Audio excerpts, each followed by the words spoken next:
Bonjour, je suis Frédéric Epler et bienvenue à ma nouvelle rubrique Demande à Fred, où je vous donne mes conseils pour injecter du marketing dans votre activité immobilière et booster vos revenus. Si vous voulez passer votre business à un niveau supérieur en intégrant de la prospection digitale, alors venez tester gratuitement Prospenio, le premier logiciel de marketing immobilier tout en un, où vous pourrez créer de magnifiques landing pages grâce à un éditeur en drag and drop, des tunnels de vente avec vos propres formulaires, des campagnes d'email marketing et une application mobile pour vous accompagner sur le terrain. Profitez dès maintenant de 14 jours gratuits pour tester Prospenio.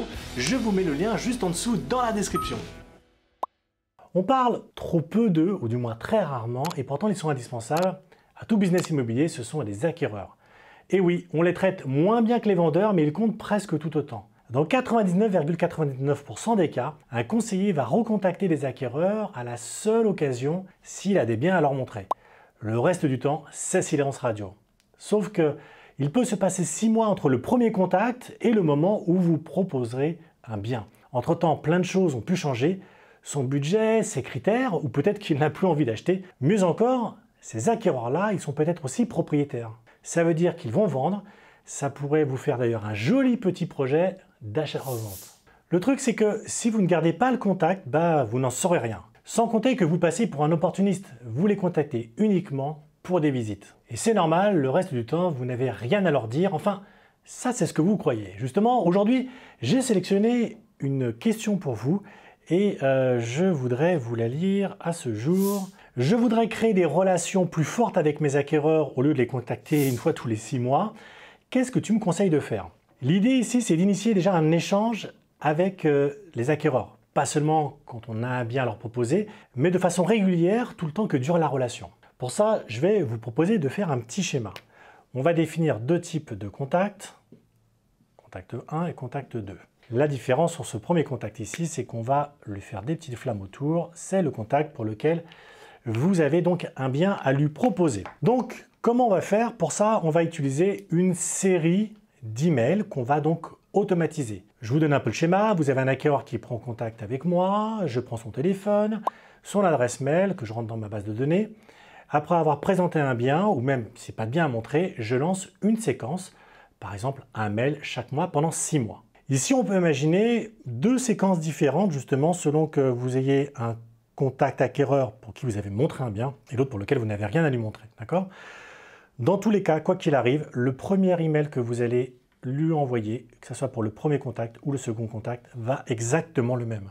Le premier email, lui, va vous permettre de le remercier, de valider son projet d'acquisition et surtout de le renvoyer vers vos réseaux sociaux, vers votre blog, tout ça. Ensuite, il y a deux cas de figure, c'est ce qu'on disait, soit on a des propriétés à proposer, là on envoie régulièrement des annonces, soit on n'a pas de propriété à proposer et donc on garde le contact avec des contenus qui peuvent être informatifs, ça peut être des conseils, des documents sur l'évolution du marché, ou tout simplement prendre de ses nouvelles. Donc j'envoie ici une relance tous les mois ou toutes les 2 semaines. Donc la grande différence par rapport à cette partie-là, c'est que celle-ci, j'ai plus d'opportunités puisque j'ai des biens à lui montrer, alors que celle-ci, alors ce que je vais faire pour mieux illustrer la chose, c'est que je vais laisser un peu de temps entre les deux.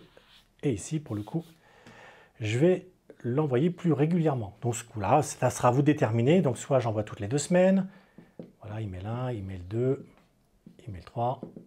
Ça, c'est important puisque, encore une fois, ça va me permettre de faire le point sur le projet. Déjà, est-ce qu'il a trouvé une autre propriété? Est-ce que leur projet a changé? Est-ce qu'ils sont aussi peut-être décidés à vendre? Et évidemment, pour faire ça, j'ai besoin bien sûr d'outils adaptés. Vous imaginez que vous n'allez pas créer vos emails à la mano, les envoyer avec des petits rappels. Donc, on va avoir besoin de plusieurs ingrédients. On va avoir besoin d'un formulaire pour collecter des données sur un site web. On va avoir besoin d'une application mobile parce que ces personnes-là, vous pouvez les rencontrer sur le terrain et vous devez pouvoir initier cette séquence à partir de votre appli mobile. Il vous faut bien sûr un CRM pour mettre tout ça dans votre base de données et segmenter les contacts pour savoir quelle catégorie d'acquéreurs ils sont. Est-ce que c'est la catégorie A ou la catégorie B? Ce qu'on a vu, catégorie A, c'est la catégorie des personnes pour qui vous avez un bien à montrer et la catégorie B, c'est celle pour laquelle vous n'avez pas de bien à montrer. Vous avez bien sûr besoin d'un outil pour générer et envoyer vos emails automatiquement. Et ça tombe bien parce que Prospenio fait tout ça. Je vous invite d'ailleurs à le tester gratuitement puisque vous avez 14 jours de test. Je vous mets le lien juste en dessous dans la description. Voilà, c'est super important de bien garder le contact aussi avec vos acquéreurs parce que vous avez besoin d'eux pour atteindre vos objectifs commerciaux et parce que ce sont des contacts précieux pour le futur. N'oubliez pas qu'un acquéreur bien suivi peut être à court terme un mandat de vente s'il est propriétaire de son bien ou à long terme un futur propriétaire qui passera par vous s'il a un projet de vente, même s'il a trouvé son bien par un autre intermédiaire. Voilà, cette vidéo est terminée. Quant à moi, je vous dis à très bientôt pour une prochaine question marketing en immobilier. À bientôt les amis.